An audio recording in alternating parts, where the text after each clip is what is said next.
Voilà, après je peux faire un petit self game over, un petit print, c'est pour le fun.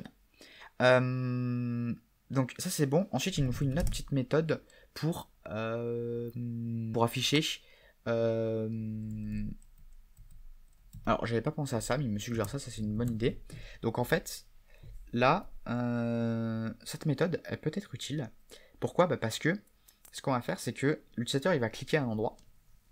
On va lui dire, est-ce que tu peux cliquer là ? Oui, tu peux. Pourquoi ? Parce que la case où tu veux cliquer, elle est bien vide. Donc c'est bon. Et là, ce qu'on va mettre, c'est qu'on va mettre dans cette case-là le turn, donc la valeur turn, donc c'est-à-dire 1 ou moins 1. Et ensuite, on va changer le turn. On va tout simplement faire fois moins 1. Donc si on est à 1, ça va devenir moins 1. Et si on est à moins 1, ça va devenir 1. Ouais, donc ça permet de changer facilement du coup le tour. Et on met un check winner pour vérifier qu'il y a un winner ou pas. Et ensuite, on peut faire def display winner par exemple.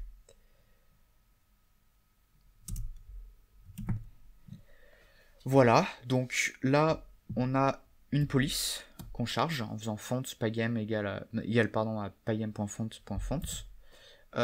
Si on a le self.winner qui est égal à 1, on va dire que celui qui joue les croix, c'est 1. Et sinon, on va mettre circle wins. Et sinon, si on a ni l'un ni l'autre, on va mettre it's a tie.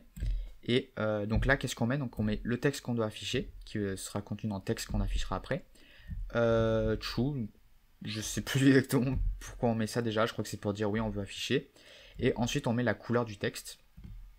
Voilà, du blanc. Et ensuite on met text direct. Donc là ce qu'on fait, c'est qu'on dit ok, donc le texte là, il faut que je l'affiche, donc il me faut que je crée une surface. Et pour cela, on va faire text.getRect, ok. Et les coordonnées, ça va être tout simplement ça va être self-width divisé par 2, donc on va le mettre à peu près au centre du cercle, de la fenêtre, pardon. Et center, ça veut dire quoi ? C'est le point d'ancrage. Le point d'ancrage, auparavant, il était en haut à gauche. Là, c'est le centre de notre texte. Ok ? Et ensuite, je fais un self.screen.blitz. Voilà. Ça, c'est bon. Donc maintenant, il faut qu'on complète la fenêtre ici. Donc tout d'abord, if not self.gameover, non, c'est pas vraiment ce que je veux. Nous, ce qu'on veut ici, c'est vérifier si l'utilisateur a cliqué ou pas avec la souris. Donc pour cela, on va faire if event.type égale à pygame.mouse button down. Donc ça veut dire est-ce qu'il a fait un clic et que ce n'est pas game over, donc ça veut dire que ce n'est pas terminé. Donc si c'est le cas, on va récupérer les coordonnées de là où il a cliqué avec sa souris. Donc pygame.mouse.getPost, ça nous donne les coordonnées XY de là où il a cliqué sur notre fenêtre. Ça c'est cool ça. Et ce qu'on fait après, c'est qu'on va les pour ensuite pouvoir les transformer, ces coordonnées-là, pour savoir à quelle case elles correspondent. Et bien ce qu'on va faire, c'est qu'on va faire un peu le calcul inverse de ce qu'il y avait auparavant. C'est-à-dire que vous vous souvenez, avant, pour positionner des cercles et des croix, on multipliait par un tiers de la largeur ou de la hauteur, parce que ça nous permet en fait de savoir d'avoir les coordonnées. Là, les coordonnées on les a déjà. Donc pour pouvoir les réduire à des index, eh bien il va falloir tout simplement diviser par la hauteur, diviser par la taille d'une case, c'est-à-dire un tiers de la largeur et un tiers de la hauteur. Pourquoi ? Tout simplement parce qu'en fait ça nous permet de compartimenter en fait nos coordonnées.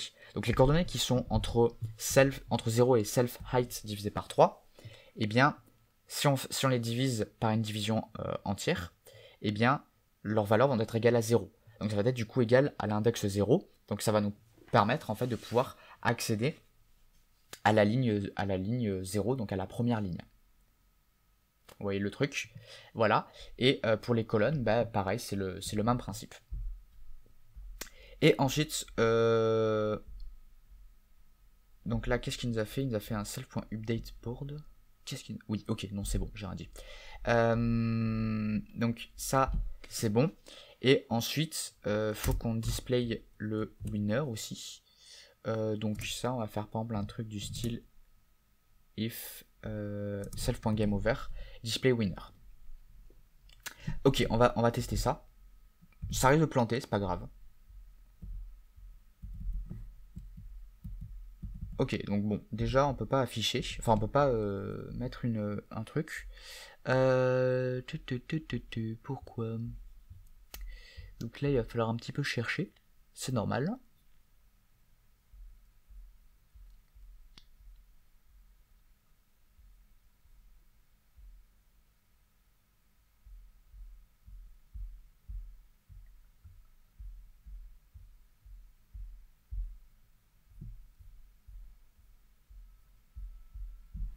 Donc un truc qu'on peut faire par exemple, c'est on peut peut-être afficher ici si on rentre dans ce truc là.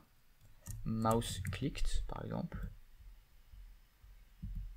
Ok, donc on est bien mouse clicked, ça c'est cool. Donc là on rentre bien là-dedans. On peut par exemple faire un print ici pour voir si y a bien quelque chose qui s'affiche. Donc je vais faire ça par exemple. Ok, donc ça veut dire que c'est bon aussi. Donc ça a l'air d'être peut-être à l'affichage. Ah bah oui. Ouais, l'affichage, donc c'est notre méthode update et on n'affiche pas du tout les figures. Donc ça c'est normal. On fait self.draw figures. Voilà, cette méthode update, comme j'ai dit, c'est là où on appelle toutes les méthodes pour faire nos affichages. Recommençons. Ah, là c'est bien. Là. Ok, donc là on a une croix. Est-ce qu'après on a un cercle? Oh oui, là on a un cercle, ça c'est bien. Là on affiche du coup une croix. Là on a un cercle, magnifique. Là on a une croix. Ok. Donc si j'essaie d'afficher, de cliquer ailleurs, je ne peux pas parce que c'est normal, c'est fini. Le problème, c'est que normalement je devrais avoir un display winner. Et ce n'est pas le cas. Je vais pas le mettre ici. Je vais le mettre dans la méthode update. Pourquoi? Parce qu'en fait, quand ça veut m'afficher le winner, bah, la méthode update va être appelée juste après. Donc du coup, ça va re-remplir le background, donc re-remplir notre fenêtre, re-appliquer les lignes et redessiner les croix et cercles. Donc je pense que ça doit péter à cause de ça. Donc je fais rapidement, hop, là. Alors circle wins, non, c'est pas les cercles. Alors, c'est l'inverse, c'est pas grave, on va mettre ici circle wins et là cross. On commence par qui déjà? Ok, par 1. Donc c'est les cercles. Mais attendez, il y a un problème. Oups, excusez-moi. Parce qu'en fait là on commence par les croix. Donc cross wins. Le truc c'est que... Vous voyez le petit truc là? Ah ouais mais c'est là en fait.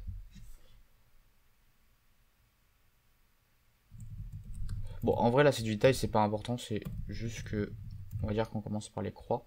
Non par les cercles, pardon. Donc attendez, donc si c'est le 1 qui gagne... Ouais ok. Là on m'a l'air pas mal là.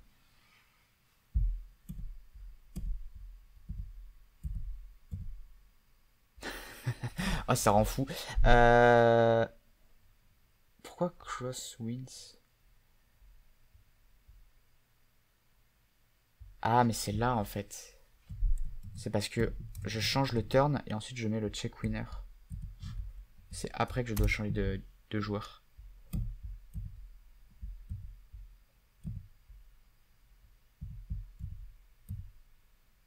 Nickel.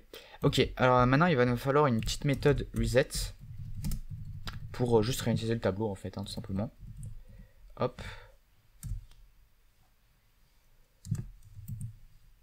Voilà. Et je réinitialisé aussi mes attributs. Winner, il n'y en a plus. Turn, on remet à 1. Et game over, on met à false. Et ça, on va le faire si on appuie sur une touche. If event.type égale pygame.keydown.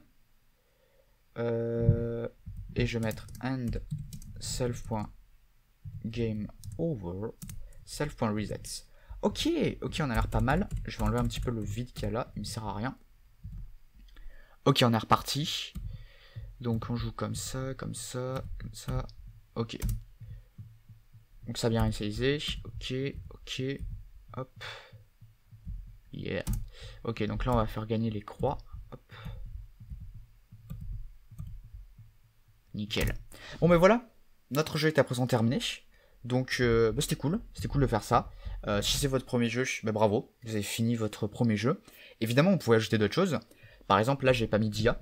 Vous pouvez mettre une IA, donc par exemple quand c'est au croix de jouer, eh bien c'est une IA qui doit jouer. Donc par exemple vous pouvez faire un truc random, donc avec le module random. Vous pouvez dire au début à qui c'est de jouer, parce que là je le dis pas. Vous pouvez mettre un scoreboard par exemple, donc vous rajoutez dans votre fenêtre en fait un endroit, un rectangle par exemple du score pour chacun. Voilà, vous pouvez personnaliser, vous pouvez rajouter des choses. Et ça peut être un bon entraînement en fait, surtout si vous commencez. C'est une fois que vous avez fini un tutoriel, vous rajoutez des petits trucs par la suite. Donc des petits trucs, c'est-à-dire vous rajoutez des petites fonctionnalités pour continuer en fait le tutoriel, mais par vous-même en fait. Comme ça, moi, vous êtes sûr d'avoir bien compris les notions que vous avez vues dans le tutoriel. Voilà. Moi, sur ce, je vous retiens pas plus longtemps. Si vous avez des questions, n'hésitez pas à les laisser dans les commentaires. Et moi, sur ce, je vous dis portez-vous bien et à une prochaine. Salut.